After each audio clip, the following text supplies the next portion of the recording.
You ask Tiger to solve. This deals with linear equations with one unknown. The final result is x equals 4/7. Let's solve it step by step. Division by 1. A variable's value does not change when it is divided by 1, so we can eliminate it. Swap sides.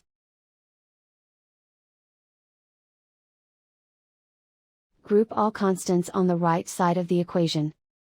Add 14 to both sides. Group like terms. Simplify the arithmetic.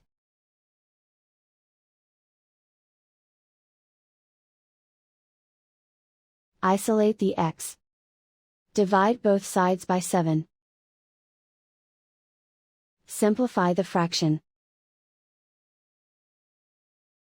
And so the final result is x equals 4/7.